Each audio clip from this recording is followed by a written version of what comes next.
ये कहानी शुरू होती है कोरिया के एक हाई स्कूल से, जिसे पिछले 2 सालों से बेस्ट स्कूल का अवार्ड मिल रहा है। लेकिन इस स्कूल की हकीकत कुछ और ही है।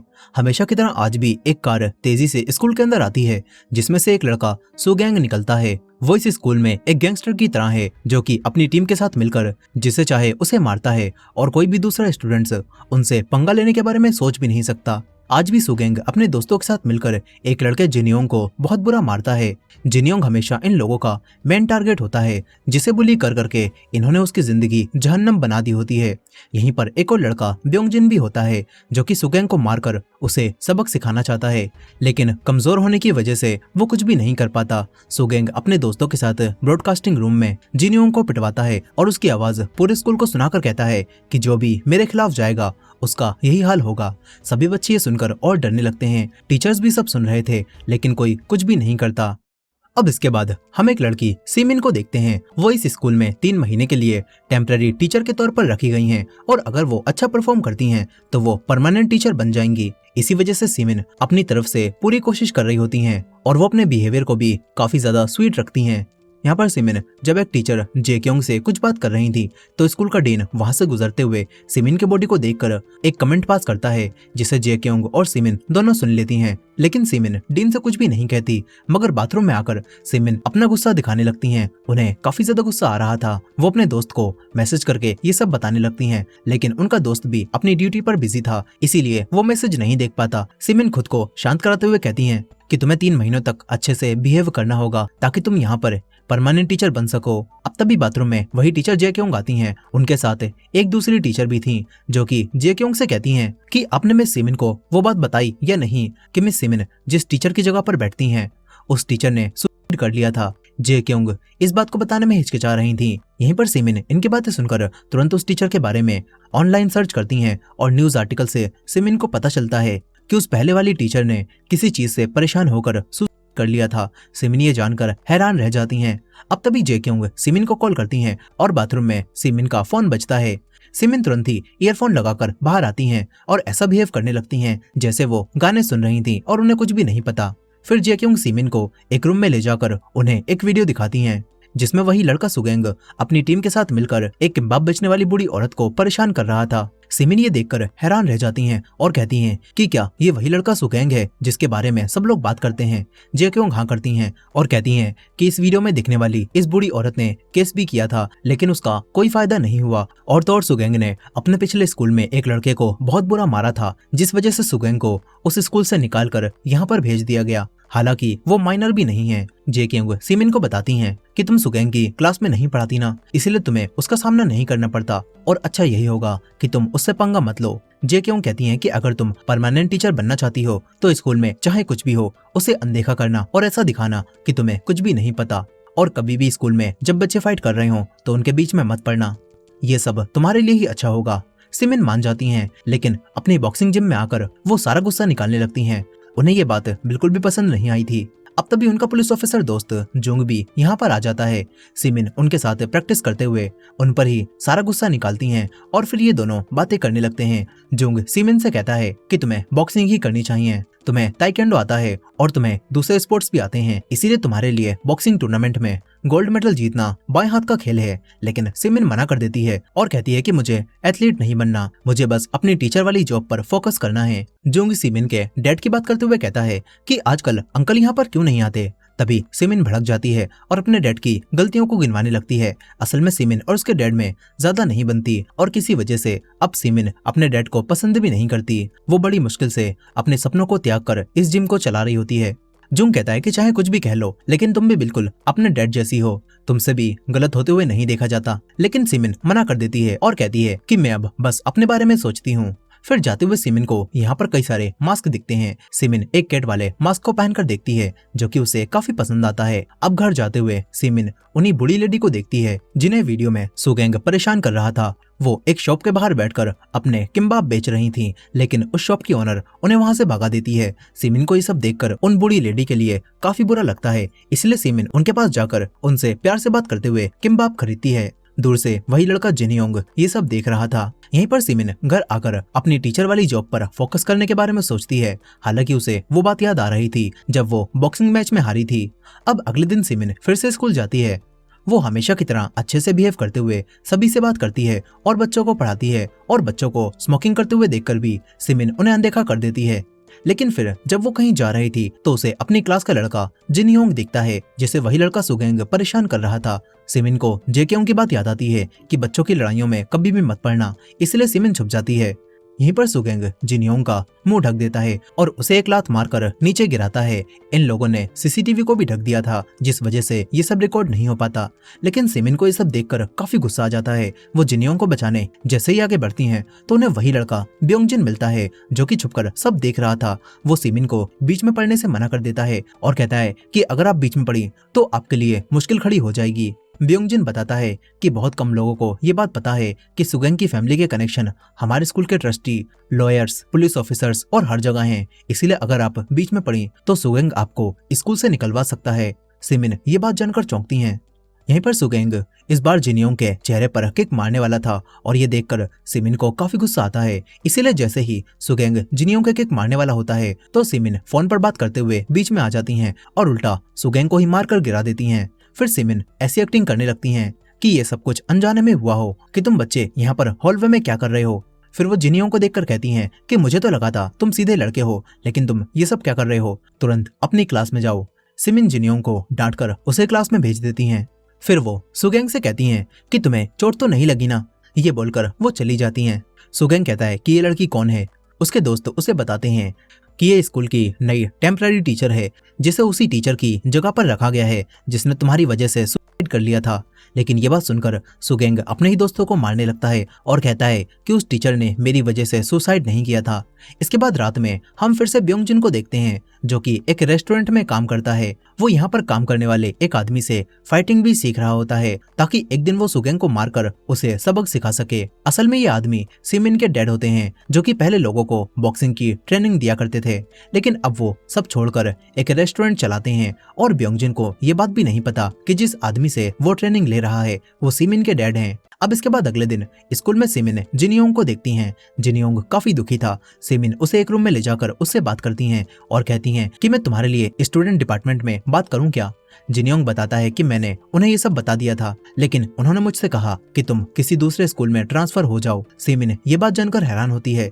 जिनयोंग कहता है कि सुगेंग को सजा दिलाना किसी भी टीचर के बस की बात नहीं है। सिमिन भी मन ही मन में सोचती हैं कि मैं भी तो टेम्पररी टीचर हूँ, अगर मैंने कोई गड़बड़ की तो मुझे यहाँ पर परमानेंट टीचर की जॉब नहीं मिल पाएगी। लेकिन अब तभी जिनयोंग सिमिन से कहता है कि प्लीज मेरी मदद कीजिए, मैं जीना चाहता हूँ। जिनयोंग कहता है कि मैंने इस सब की रिपोर्ट पुलिस में भी की थी, लेकिन उन लोगों ने भी कुछ भी नहीं किया। उनका कहना था कि जब तक कोई एविडेंस नहीं होगा पुलिस कुछ भी नहीं कर सकती। जिनयोंग कहता है कि फिर पुलिस को बुलाने की वजह से उन लोगों ने दोबारा मुझे मारा भी था और उनकी एक साथी मिंक्यू ने इस सब की वीडियो भी बनाई थी। अब तभी सिमिन उससे पूछती है कि वैसे तुम किसी दूसरे स्कूल में ट्रांसफर क्यों नहीं हो रहे हो। जिनयोंग को ये सुनकर बुरा लगता है। सिमिन को तुरंत ही एहसास हो जाता है कि उन्होंने जो कहा वो गलत था। वो माफी मांगती हैं। जिनयोंग कहता है कि मैंने कुछ भी गलत नहीं किया है और ना ही किसी का कुछ बिगाड़ा है, इसीलिए मैं स्कूल नहीं छोड़ूंगा और ना ही स्कूल बदलूंगा। जिनयोंग रो रहा होता है और यहीं पर दो लड़के इन दोनों के साथ में एक फोटो ले लेते हैं। इसके बाद सिमिन जिनयोंग की परेशानी के बारे में जेक्योंग से भी बात करती हैं, लेकिन जेक्योंग कहती हैं कि इस सबसे तुम्हारी जॉब खतरे में पड़ जाएगी। सिमिन उदास होकर अपने घर लौटती है। उसके पास उसी लड़के सुगेंग की माँ के भेजे हुए केक भी होते हैं। उन्होंने पूरे स्कूल में हर टीचर को केक भेजे होते हैं और सारे टीचर मजे लेकर उस केक को खा रहे थे। सिमिन भी केक खाने लगती है और सोचती है कि मैं जिनयोंग की कोई मदद नहीं कर सकती, आखिर मेरी जॉब भी तो खतरे में पड़ सकती है। लेकिन तभी उसे वही पल याद आता है जब वो बॉक्सिंग टूर्नामेंट में किसी वजह से हार गई थी और तभी उसके डैड ने उसे बहुत डांटा था और कहा था कि आज के बाद तुम मेरी बेटी नहीं हो। सिमिन उसी पल को याद करके अगले दिन सुगेंग और उसके दोस्तों के पास आती है। सिमिन सुगेंग से कहती है कि मुझे तुमसे कुछ बात करनी है। सिमिन उससे कहती है कि तुम्हें दूसरे बच्चों को परेशान नहीं करना चाहिए। तभी सुगेंग सिमिन के एक पंच मारने वाला होता है, लेकिन वो रुक जाता है और सिमिन के कान में आकर कहता है कि भाड़ में जा तू। सिमिन निराश होकर लौट आती है और तभी उसके पास एक मैसेज आता है। वो भागती हुई स्टाफ रूम में आती है जहां सभी टीचर्स को मैसेज मिल रहे थे। दरअसल किसी टीचर ने एजुकेशन डिपार्टमेंट की वॉयलेंस कमेटी को रिपोर्ट कर दी थी, जिसमें इस स्कूल में चल रही बुलिंग और सुगेंग के बुरे बिहेवियर के बारे में बताया गया था।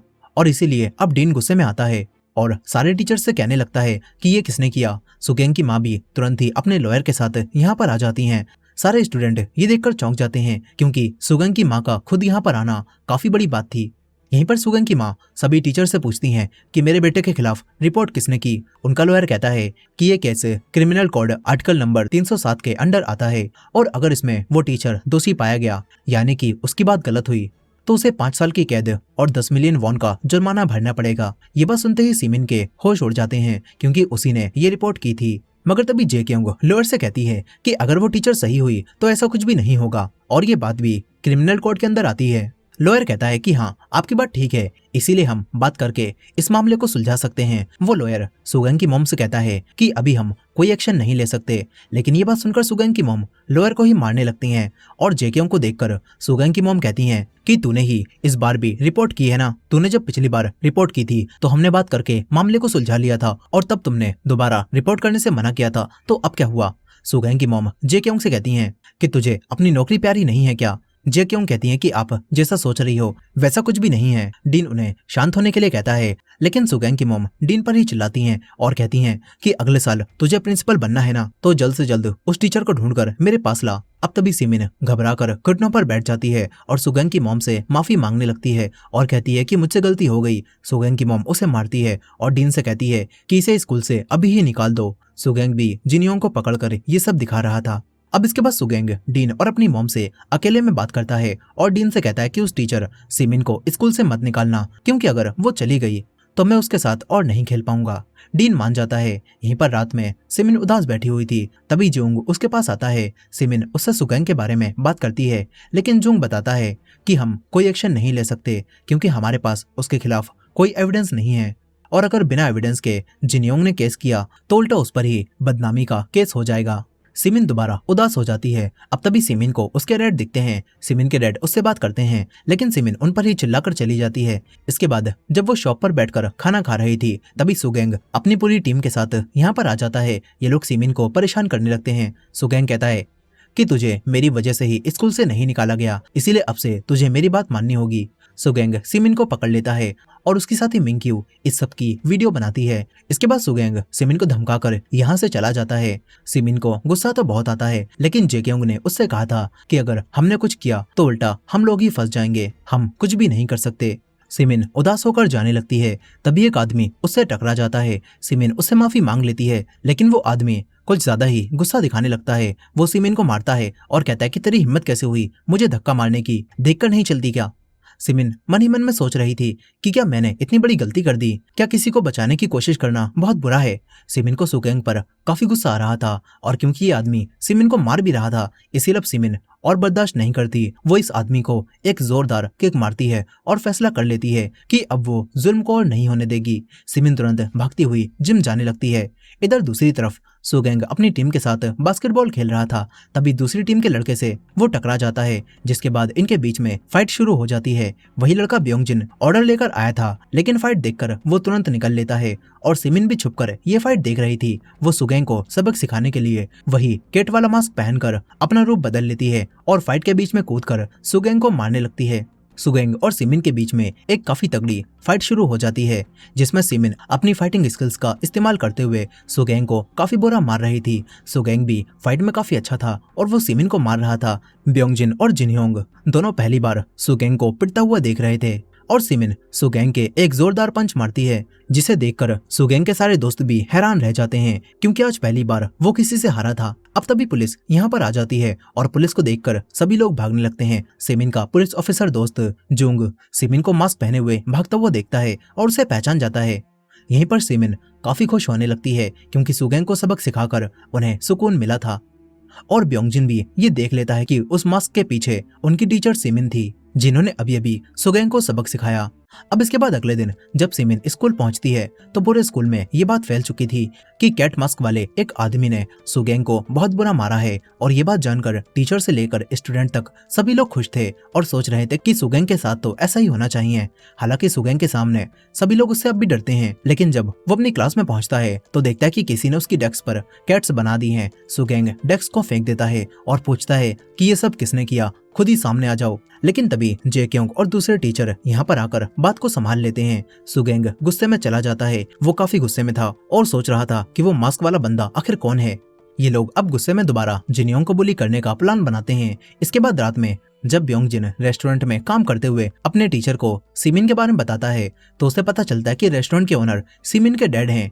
वहीं पर सिमिन मास्क पहनकर काफी खुश हो रही थी, लेकिन जुंग उससे कहता है कि मैंने तुम्हें उस दिन तुरंत ही पहचान लिया था। तुम एक टीचर हो और तुम ये मास्क पहनकर स्टूडेंट्स को नहीं मार सकती। वो सिमिन से ये सब करने से मना करता है और मास्क छीनने लगता है, जिस वजह से वो फट जाता है। ये देखकर सिमिन जुंग को पटक देती है और फिर एक टेलर की शॉप पर जाकर मास्क को सिलने के लिए दे देती है। इधर दूसरी तरफ सुगेंग अपने दोस्तों के साथ दोबारा जिनियोंग को बुली करता है। ये लोग उसके कपड़े उतारकर उसके मुंह को ढक देते हैं और इसी तरह सीढ़ियों से नीचे उतरकर चिकन लाने के लिए भेजते हैं। जिनियोंग किसी तरह से नीचे उतरकर भागता हुआ ब्योंगजिन की शॉप पर चिकन लेने आता है। ब्योंगजिन जिनियोंग को इस हालत में देखकर काफी हैरान होता है। उसे जिनियोंग के लिए काफी दुख हो रहा था। वो तुरंत ही अपनी टीचर सिमिन को बुलाने जाने लगता है। इधर सिमिन अपने सिले हुए मास्क को देखकर सोचती है कि शायद उन्हें ये सब नहीं करना चाहिए। सिमिन अब मास्क को जलाने लगती हैं, लेकिन तभी ब्योंगजिन यहाँ पर आकर आग बुझा देता है और बताता है कि सुगेंग और उसके दोस्त दोबारा जिनियोंग को बुली कर रहे हैं। ब्योंगजिन कहता है कि मैं जानता हूँ, आपने ही उस दिन कैट मास्क पहनकर सुगेंग को मारा था और मुझे इससे बहुत खुशी हुई थी। मैं ही वो इंसान था जिसने उस रात पुलिस को वहाँ पर बुलाया था और मैंने ही पूरे स्कूल में ये बात भी फैलाई थी कि कैट मास्क वाले आदमी ने सुगेंग को बहुत बुरा मारा है। ब्योंगजिन कहता है कि आपको दोबारा सुगेंग को मारकर जिनियोंग को बचाना होगा। यहीं पर दूसरी तरफ जिनियोंग अब इस सबसे थक चुका था और यहाँ पर काम करने वाला एक आदमी उसे चिकन देता है, लेकिन तभी जिनियोंग को चाकू दिखता है। वो चाकू उठाकर ये किस्सा आज ही खत्म करने जाने लगता है। इधर सुगेंग उसी लड़की मिंक्यू की रिकॉर्ड की हुई वीडियो को देखता है जिसमें वो जिनियोंग को परेशान कर रहा था। सुगेंग ये देखकर हंसता है। हालांकि मिंक्यू उसी की टीम में थी, लेकिन फिर भी वो मन ही मन में सुगेंग को गालियां दे रही होती है। अब तभी सिमिन मास्क पहनकर यहाँ पर पहुंच जाती है। उसे जिनियोंग की यूनिफॉर्म यहाँ पर मिलती है और तभी सुगेंग और बाकी सभी उसे देख लेते हैं। सुगेंग सिमिन पर बॉल फेंक कर मारता है, जिससे सिमिन बच जाती है और फिर सुगेंग और सिमिन के बीच में दोबारा फाइट स्टार्ट हो जाती है। इस बार सुगेंग सिमिन पर भारी पड़ रहा था। वो सिमिन को बहुत बुरा मार रहा होता है। यहीं पर जिनियोंग भी चाकू लेकर भागता हुआ सुगेंग को मारने आ रहा था और इधर सिमिन और सुगेंग के बीच की फाइट और भी ज्यादा इंटेंस हो जाती है। सिमिन अब सुगेंग को मारने लगती है, तभी पीछे से जिनियोंग चाकू लेकर आ जाता है। सिमिन ये देखकर समझ जाती है कि जिनियोंग सुगेंग पर ही हमला करने वाला है। सिमिन जिनियोंग को रोकती है और बीच में आ जाती है, जिस वजह से चाकू सिमिन के हाथ पर लग जाता है और सुगेंग बच जाता है। लेकिन वो हैरान था कि आखिर इस मास्क वाले आदमी ने मेरी जान क्यों बचाई। और यहीं पर जिनियोंग अब अपना आपा खो बैठता है। मिंक्यू ये सब रिकॉर्ड कर रही होती है। अब तभी उसी रेस्टोरेंट में काम करने वाला आदमी यहाँ पर आ जाता है। सिमिन अब जख्मी हो चुकी थी, इसीलिए वो यहाँ से चली जाती है और वो आदमी भी जिनियोंग को लेकर यहाँ से चला जाता है। कुछ समय बाद सिमिन अब हॉस्पिटल में होती है। उसका काफी ज्यादा खून बह चुका था। वहीं पर किम्बाब बेचने वाली वो बूढ़ी औरत रेस्टोरेंट में पहुंचती हैं और पता चलता है कि वो जिनियोंग की ग्रैंडमा है, जिनके साथ जिनियोंग रहता है। जिनियोंग उन्हें देखकर रोने लगता है। वहीं दूसरी तरफ सिमिन को होश आता है तो यहाँ पर उसके डैड और उसका पुलिस ऑफिसर दोस्त जोंग भी होते हैं। सिमिन कोई भी केस करने से मना कर देती है क्योंकि इससे जिनियोंग ही उल्टा फंस जाएगा। सिमिन के डैड को सुगेंग पर काफी गुस्सा आ रहा था और तभी उन्हें वही कैट वाला मास्क दिखता है। इधर सुगेंग सोच रहा था कि आखिर उस मास्क वाले आदमी ने मेरी जान क्यों बचाई। अब तभी सिमिन के डैड मास्क पहनकर यहाँ पर सिमिन का बदला लेने आ जाते हैं, लेकिन वो उल्टा पिटकर ही वापस लौटते हैं। सिमिन भी तुरंत ही यहाँ से जाने लगती है। तभी उसे अपने डैड दिखते हैं, जिनका सुगेंग से पिटने के बाद बुरा हाल हो चुका था। इसके बाद सिमिन के डैड सिमिन को घर ले जाने लगते हैं। वो सिमिन से कहते हैं कि तुम्हें वो दिन याद है जब नेशनल ओलंपिक्स के फाइनल सिलेक्शन राउंड चल रहा था। तभी हमें दिखाया जाता है कि सिमिन उस दिन मैच में जानबूझकर हार गई थी क्योंकि सिमिन के डैड की जिम बंद होने वाली थी और फिर उसकी नीलामी कर दी जाती, लेकिन हारने के बदले में उसकी फैमिली और उसके डैड की जिम दोनों बच रहे थे। इसीलिए सिमिन ने कॉम्प्रोमाइज कर लिया, जिस वजह से उसके डैड उस पर काफी गुस्सा भी हुए थे और उन्होंने सिमिन से कह दिया था कि अब से तुम मेरे लिए मर चुकी हो। लेकिन अब ड्राइव करते हुए वो सिमिन से कहते हैं कि मुझे माफ कर देना, मैं गलत था, मेरी वजह से ही तुम्हें अपने सपने छोड़ने पड़े और कॉम्प्रोमाइज करना पड़ा।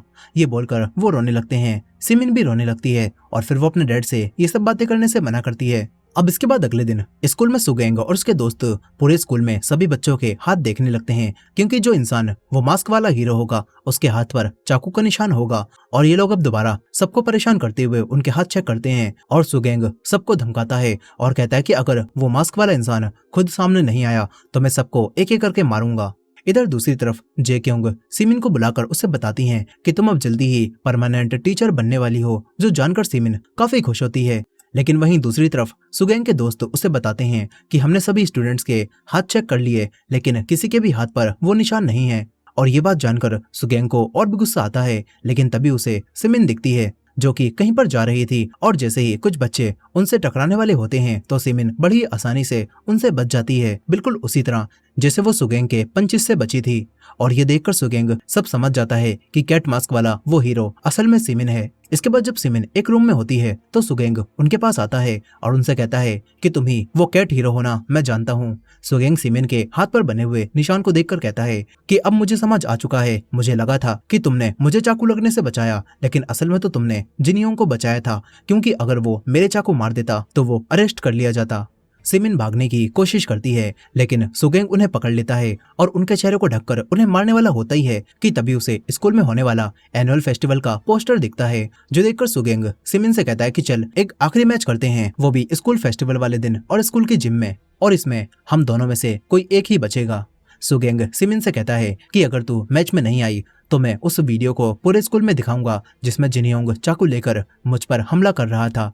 सिमिन उससे कहती है कि आखिर तुम कैसे इंसान हो, क्या तुम्हें जरा भी पछतावा नहीं है। इस पर सुगेंग सिमिन से कहता है कि तू और जिनियोंग और तुम्हारे जैसे लोग मेरे लिए गंदी नाली के कीड़े जैसे हो। बाहर से जे क्योंग ये सब देख रही थी। अब कुछ समय बाद सिमिन बाहर आ जाती है, वो अपनी क्लास में जाती है तो उन्हें जिनियोंग यहाँ पर नहीं दिखता। इसके बाद उन्हें पता चलता है कि जिनियोंग अब दूसरे स्कूल में ट्रांसफर हो रहा है। ये देखकर सिमिन जिनियोंग का एड्रेस निकालकर उसके घर जाती है, जहाँ उन्हें वही किम्बाब वाली बूढ़ी लेडी मिलती है। और सिमिन को पता चलता है कि ये बूढ़ी लेडी जिनियोंग की ग्रैंडमा है। जिनियोंग की ग्रैंडमा सिमिन से मदद मांगती हैं। वो कहती हैं कि जिनियोंग मुझे बचाने के लिए ही उन बुली से हमेशा बुली होता रहता है। दरअसल उस दिन जब सुगेंग और उसके दोस्त जिनियोंग की ग्रैंडमा को परेशान कर रहे थे तो तभी जिनियोंग बीच में आ गया था। वो ताकतवर नहीं था, इसीलिए वो ज्यादा कुछ नहीं कर पाया। और सुगेंग ने कहा था कि हम तेरी ग्रैंडमा को तभी छोड़ेंगे जब तू रोज हमसे मार खाएगा। जिनियोंग अपनी दादी के लिए सुगेंग का टारगेट बनने के लिए तैयार हो गया था, जिसके बाद से ही वो रोज सुगेंग से बुली होता है। जिनियोंग की ग्रैंडमा सिमिन को कुछ किम्बाब देती हैं और कहती हैं कि प्लीज मेरे जिनियोंग को बचा लीजिए। अब इसके बाद सिमिन जिनियोंग को देखती है जो कि बिल्डिंग के किनारे पर खड़ा हुआ था। सिमिन जिनियोंग से माफी मांगती है और कहती है कि तुम ही तो मुझसे मदद मांगने आए थे ना, तो अब मैं तुम्हारी मदद करने के लिए बिल्कुल तैयार हूँ। सिमिन उसे पकड़ लेती है ताकि वो नीचे ना कूद जाए। इसके बाद वो जिनियोंग से कहती हैं कि अब हम दोनों मिलकर उन पुलिस को हराएंगे, बस कल तुम फेस्टिवल में जरूर आना।